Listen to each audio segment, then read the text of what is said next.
Hello, everyone. You know who it is, you know it's the place to be, and all that other stuff. Welcome back to another review and rewrite.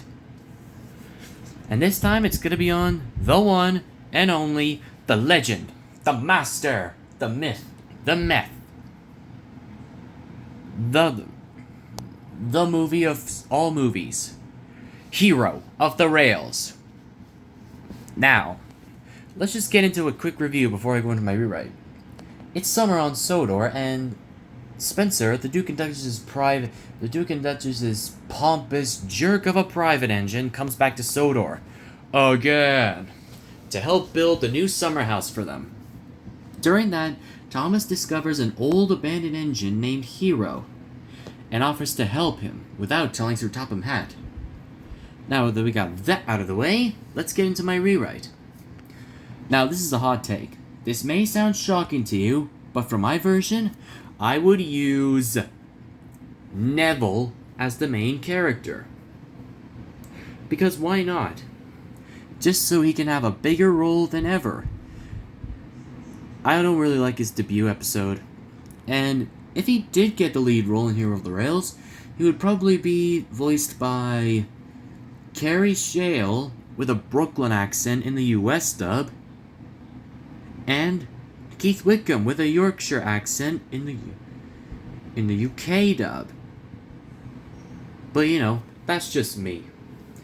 Anyway, Neville's the one to find Hero in my version and promises to keep his life a secret from Spencer or Sir Topham Hatt, still being a new engine in of all.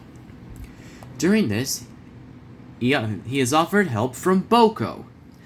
Boko, the Metropolitan Vickers Diesel Electric Type 2.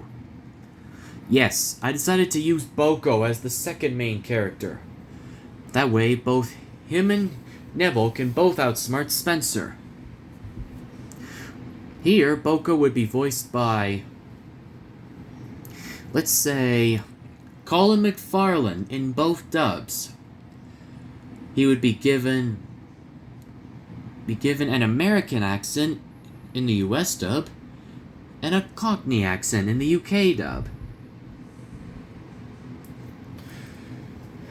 Both he and Neville have to outsmart Spencer, and when we get to the chase, Boko, being a fast diesel, pushes Neville and helps him get away from Spencer. But of course, Hero breaks down again, and then we get the moment of Gordon pulling the express, challenging Spencer to a race, distracting him, leaving Boko and Neville with the chance of hiding Hero once more.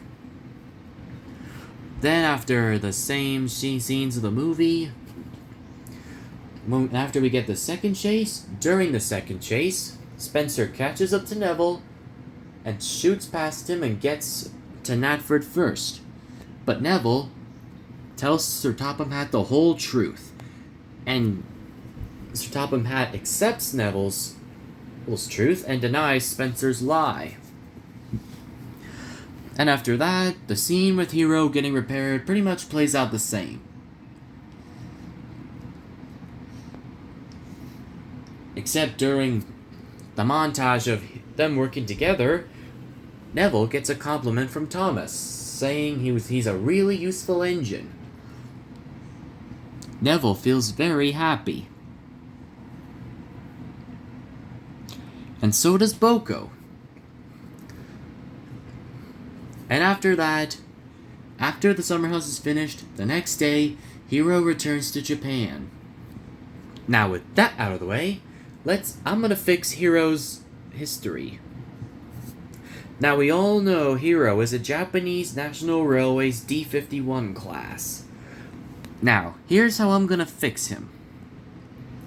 I would have him arrive in 1937 as a mainland engine from Japan,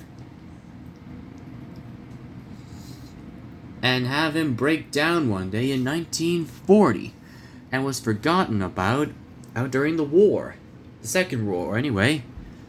That would be until Neville discovers him and years later, while pulling a heavy goods train. And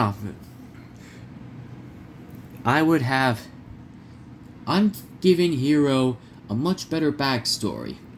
And I would say he was the first Japanese locomotive to come to Sodor. After all, there would be many other engines there. So yeah. And that's how I'd fix Hero of the Rails. Let me know what you think. Leave a comment on what you think down below. And until we meet again, I will see you guys in the next video. And stay northeastern. Bye!